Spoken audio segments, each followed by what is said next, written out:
When singer-songwriter John Mayer talks about keys, it's not always about music. Sometimes it's about the typewriter he uses. Tom Hanks not only uses one, he's collected about 100 of them. Mayer and Hanks are among the growing number of people in a world dominated by digital technology who are embracing this decidedly analog device. Take a look inside this South Philadelphia shop called Philly Typewriter, and you'll see the renaissance of something many consider a relic of the past. I love you. And now it's gotten a boost from a 21st century icon, singer Taylor Swift using a vintage Royal 10 typewriter in the video for Fortnight, the chart-topping single off her latest album, The Tortured Poets Department. I made a sign that said, join the Tortured Poets Department, and then come in and find out who uses typewriters anyway.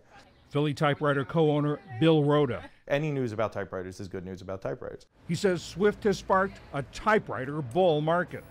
Private market prices on specifically Royal KHM and Royal 10 typewriters went through the roof. Everybody who had one that didn't know it had value now all of a sudden knew it had value. It was amazing. That first weekend we had Swifties in here and in and out all day Saturday.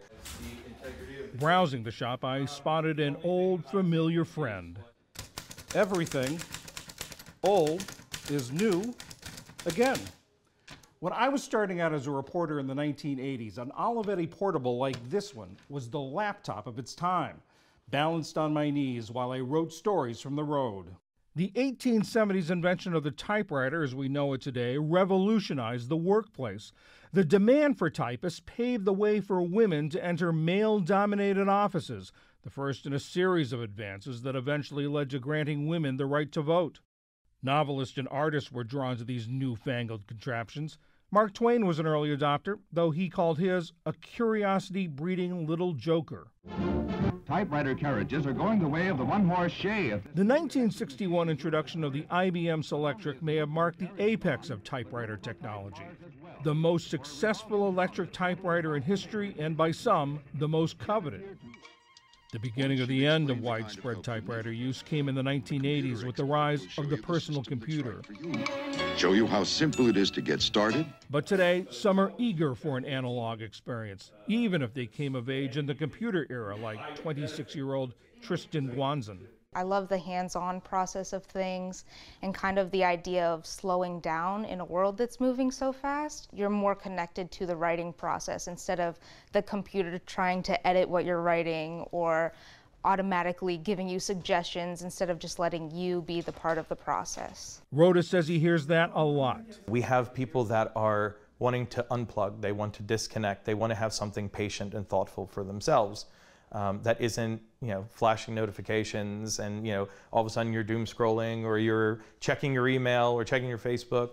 But with the machine, when you're writing on a typewriter, you're just writing on a typewriter. It does one thing really, really well. I tell people all the time, typewriter is a machine that writes. A computer is a machine that happens to write.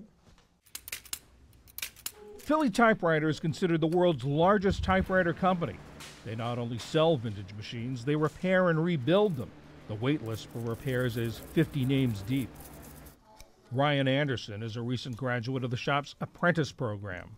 The difference between something like this and a computer is you can't really see what's physically happening. It's electrical pulses traveling through the circuit boards. This I can follow from pressing the key to it typing on the page and follow every single linkage, see what's actually happening. 25 years. They made 13 million of them, and it ate up 75% of the typewriter world. Wow. Co-owner Brian Kravitz knows the IBM Selectric inside and out. He's worked on them since 1975. I love it. I just love it, but there's like all these different sections of the machine that have to work together, and here's a gear train on the side, and there's 3 different shafts that have to be timed perfectly or it won't work. The shop's basement is chock full of typewriters in need of repair. Most were donated, unearthed from attics and garages. These are all Olivettis mixed with Underwoods. There was a big merger there, but And then these are a lot of the big standard office machines, and they're huge and they take up a lot of space, but they're workhorses, but people don't have a lot of space for these big guys anymore. So these machines we reserve for our repair classes. Back upstairs, Rhoda shows off two favorites. This one is a Corona flat top, also known as the Corona Standard. So Corona is from the 1930s, and this absolutely, in my opinion, exquisite design of this machine. This is the flat top design is known as the grand piano of typewriters. This is decade before. This is the Corona folding typewriter. This machine was able to be lifted up, folded down, and once the machine was set like this, you could close it in its case. Much more portable design, and this was a big military typewriter as well. Vintage typewriters have become a hot collectible. Tristan Guanzin is just beginning. I currently have 2 typewriters. It's a small collection. If I had a bigger apartment, it would be a bigger collection. I'm actually working on buying a house, so the main point of that is so I have more room for the typewriters. You're getting the house around the typewriters. Yeah. Some more experienced collectors seek out unusual designs, typefaces, and keyboards. This is a Ukrainian typewriter, and I got this off of eBay, but just a couple of weeks before the Russian invasion of Ukraine. Julian Pliss of nearby Haddonfield, New Jersey, who works in IT, has a special reason for seeking out this machine. My parents are immigrants, Ukrainian immigrants. I grew up speaking Ukrainian. The typewriters I collect have to do with language. There are certain keys and letters that are only in Ukrainian and not in Russian, like this G character. And then there are characters that are not here that are in Russian.